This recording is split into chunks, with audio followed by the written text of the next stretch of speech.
নমস্কার বন্ধুরা, চলে এসেছি আবারও একটা রেসিপি নিয়ে। আজ আমি আপনার সাথে শেয়ার করব দারুণ স্বাদের এগ তড়কা। বাড়িতে কীভাবে সহজভাবে এগ তড়কা বানাবেন তারই রেসিপি নিয়ে হাজির হয়েছি। এর জন্য আমার লাগবে দু রকমের ডাল। আমি নিয়েছি মুসুর ডাল, আর নিয়েছি সবুজ কলাই, আর নিয়েছি দুটো ডিম, পেঁয়াজ কুচি, রসুন কুচি, টমেটো কুচি, লঙ্কা কুচি, আদা বাটা, ধনেপাতা কুচি। রান্না করার জন্য কড়াইতে সর্ষের তেল গরম করে নিচ্ছি। তেল গরম হয়ে গেলে পরে এতে আমি প্রথমে আগে ডিমের ভুজিয়া করে নেব। আমি ডিম দুটোকে ফাটিয়ে অল্প নুন দিয়ে ফেটিয়ে ভালো করে ভুজিয়া করে নিচ্ছি। আমি যে দু রকমের ডালটা নিয়েছি সেই ডালটা ভালো করে ধুয়ে পরিষ্কার করে 1 ঘন্টা ভিজিয়ে তারপরে প্রেসার কুকারে আমি অল্প নুন আর হলুদ দিয়ে সেদ্ধ করে নিয়েছি। আমি এখানে দু রকমের ডাল দিয়ে তড়কা রান্না করছি। আপনারা আপনাদের প্রয়োজন অনুযায়ী যে কোনো রকমের ডাল দিয়েই তড়কাটা রান্না করতে পারেন। ডিমটা ভাজা হয়ে গেছে, আমি এবারে ডিমটা তুলে নিলাম। আবার ওই একই কড়াইয়ের মধ্যে তেল দিয়ে প্রথমে দিয়ে দিলাম রসুন কুচি আর দিয়ে দিলাম পেঁয়াজ কুচি। এই রান্নাটায় রসুন, পেঁয়াজ, আদা এটার পরিমাণটা একটু বেশি দিলে খেতে এটা বেশি ভালো লাগে। ভালো করে সব কিছু ভাজা ভাজা করে নিচ্ছি। ভালো করে ভাজা হয়ে গেছে, এখন দিয়ে দেব স্বাদমতো নুন। নুনের পরিমাণটা একটু বুঝে ব্যবহার করতে হবে, কারণ আমি ডাল সিদ্ধ করার সময় নুনের ব্যবহার করেছি। নুন দিয়ে আবারও একটু ভালো করে নাড়াচাড়া করে নিচ্ছি। এখন এতে দিয়ে দেব গুঁড়ো মশলা। প্রথমে দিয়ে দিলাম হলুদ গুঁড়ো, লঙ্কার গুঁড়ো, আর দিয়ে দেব জিরের গুঁড়ো। গুঁড়ো মশলার সাথে আবারও পেঁয়াজটাকে ভালো করে কষিয়ে নিচ্ছি।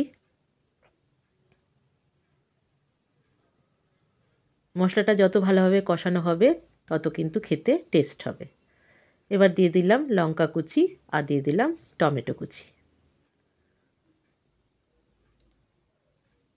একদম রেস্টুরেন্ট স্টাইলের আজকে তড়কাটা আপনার সাথে বানিয়ে শেয়ার করছি। ঘরে থাকা উপকরণ দিয়েই কিন্তু খুব সহজে বাড়িতে এই রান্নাটা করে ফেলতে পারবেন। এখন দিয়ে দিলাম সামান্য গরম মশলা গুঁড়ো। ভালো করে মশলাকে কষিয়ে নিচ্ছি। মশলাটা ভালো করে কষানো হয়ে গেছে। দেখুন ডালটা আমি সেদ্ধ করে নিয়েছি, ডালটা কিন্তু পুরোপুরি গলে যায়নি, গোটা গোটাই আছে। এখন এই ডালটা দিয়ে দিলাম, দিয়ে ভালো করে মশলার সাথে কষিয়ে নিচ্ছি। ভালো করে কষাতে হবে। এখন এতে আমি দিয়ে দেব সামান্য চিনি। স্বাদের ব্যালেন্সের জন্য অবশ্যই একটু চিনি ব্যবহার করতে হবে।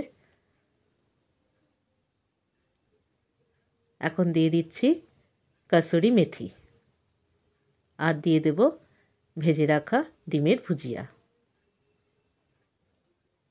ভালো করে একসাথে আবারও সব কিছু মিক্সড করে নিচ্ছি।